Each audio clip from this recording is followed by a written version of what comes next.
धारीदार सांपों को लेकर एक खास किस्म की मान्यता पूरे भारत में प्रचलित है। अगर हम ये कहें कि पूरे साउथ ईस्ट एशिया में ये चीज़ मान्य है तो कोई अतिशयोक्ति नहीं होगी। हमें जब इस सांप के लिए बुलाया गया, फ़ोन आया, तो सबसे पहला जो आइडेंटिफिकेशन था, जो इनिशियल पूछा जाता है, लोगों ने यही बताया कि ब्लैक एंड वाइट कलर का सांप है और करैत है।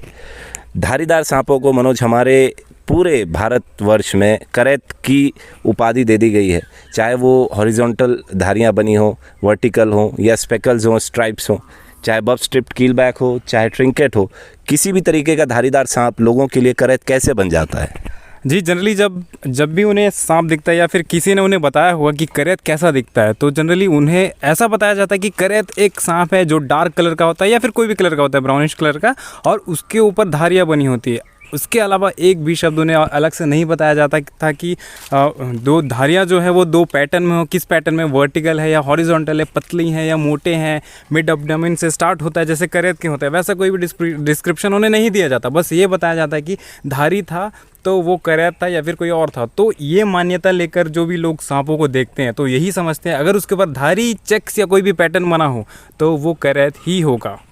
इससे सबसे बड़ा नुकसान क्या होता है दोस्तों? लोगों को सांपों की जान की परवाह होती नहीं है। हम अगर ये बताते हैं कि गलत पहचान से आप उस सांप को मार देंगे, तो कई लोगों का ये हो सकता है कि कमेंट्स जैसा हमारे सेक्शंस में आते हैं कई लोगों के, तो वो ये कहते हैं कि वेनमस स्नेक्स को जीवित रहने की क्या आवश्यकता है। तो हम उनके पॉइंट ऑफ व्यू से या उनके पर्सपेक्टिव से अगर समझाने का प्रयास करें, तो अगर आप इस सांप को या किसी ऐसे धारीदार सांप को करैत समझें जो करैत नहीं है, तो फिर आप करैत को क्या समझेंगे? कई बार होता है मिस आइडेंटिफिकेशन के कारण लोग सही पहचान की जगह गलत पहचान कर बैठते हैं और उसके बाद जो होता है वो बहुत ही ज़्यादा क्रिटिकल हादसा होता है, जिसके बाद कई बार मरीज़ों की जान बचाना मुश्किल हो जाता है। करैत कहकर इसे सपेरे भी, इसका जो ब्राउन मॉर्फ होता है उसको रखते हैं, उसको ईटा करें तो कहते हैं। कुछ दिनों पहले हमने एक इलाके में आपने वीडियो देखा होगा जहाँ 13 स्नेक्स रेस्क्यू किए थे एक सपेरे से, तो उसने लाल कलर का या जो ब्राउनिश मॉर्फ होता है कैट स्नेक का, उसको ईटा करैत कहकर लोगों से पैसे वसूले थे। तो ईटा करैत जैसी कोई स्पीशीज़ होती है?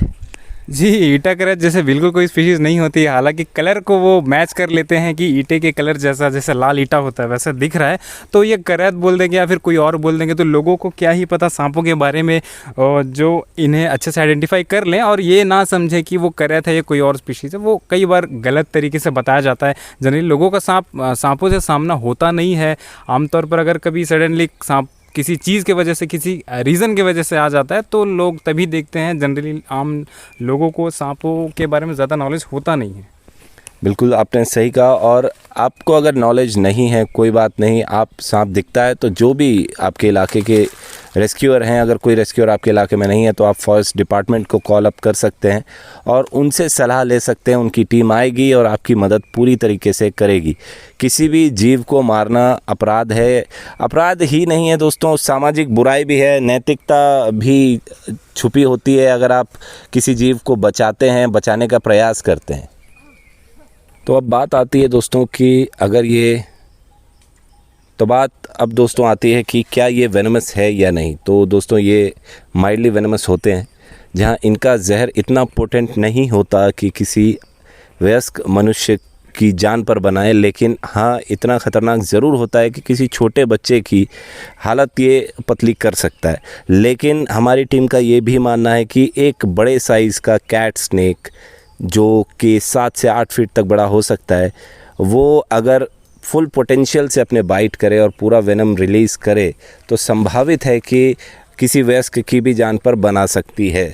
इसका वेनम प्राइमरली साइटोटॉक्सिक होता है, जहाँ ये फ्लैश को, टिश्यूज़ को, मसल्स को डैमेज करना या एक तरह से उनका घोल बना देता है, ताकि इसके डाइजेशन में काफ़ी हेल्प हो जाती है प्रायर ईटिंग।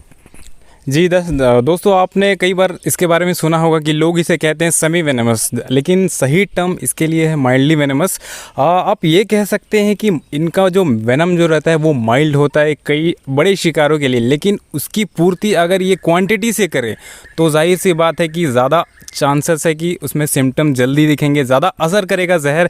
जिस तरीके से एग्जांपल लेके देखते हैं किंग कोबरा, उसका पोटेंसी जो रहता है उसके जहर की, जो बाकी जो कोबरा है मेल लैंड कोबरा जैसे आते हैं उनके ज़्यादा पोटेंट नहीं होता, लेकिन उसकी पूर्ति वो क्वांटिटी से करते हैं। जाहिर सी बात है इस फर्स्टन कैट स्नेक की भी है, वो अगर जो फुल्ली ग्रोन अडल्ट अगर आपको बाइट कर देता है किसी को भी, तो इतना क्वांटिटी छोड़ता है कि जो माइल्ड वेनम जो रहता है वो हल्का सा ज़्यादा उससे ज़्यादा असर कर सकता है। तो सीरियसली लेना चाहिए, हम ही नहीं बोलते, कई रिसर्चर उनका भी मानना है कि आपको सीरियस लेना चाहिए।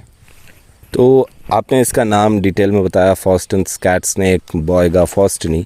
तो इसे कैट स्नेक क्यों कहा जाता है? इसकी आंखें दोस्तों आप देखें, इसकी आंखें अगर देखेंगे तो ऐसा आपको लगेगा कि जैसे डोमेस्टिक कैट एक होती है, डोमेस्टिक कैट की जैसी आंखें होती हैं, जैसे उसका आइरिस प्यूपिल होता है, उसी तरीके की आपको इसकी आंखें दिखेंगी, जहां आप बिलीव कर पाएंगे कि ये एक ज़बरदस्त हंटर है और इसका विज़न प्रॉपरली मॉडिफाइड होता है। सांपों में कई बार ये लोग कहते हैं कि सांप अंधे होते हैं और उन्हें दिखाई नहीं देता, लेकिन ये हर सांप पर लागू नहीं होता। डिपेंड करता है कि सांप कहाँ रहता है, उसकी टेरिटरी क्या है, वो किस टेरेन में रहता है, इस पर डिपेंड करता है कि किस तरीके का उसका विज़न होगा। जैसे फॉर एग्ज़ाम्पल हम लें सैंड बोआ, जो कि मिट्टियों के अंदर रहकर शिकार करता है, मिट्टी के अंदर रहना पसंद करता है, तो उसका विज़न उतना डेवलप नहीं होता क्योंकि ज़मीन के अंदर रोशनी की आवश्यकता उसे वैसे भी नहीं होगी।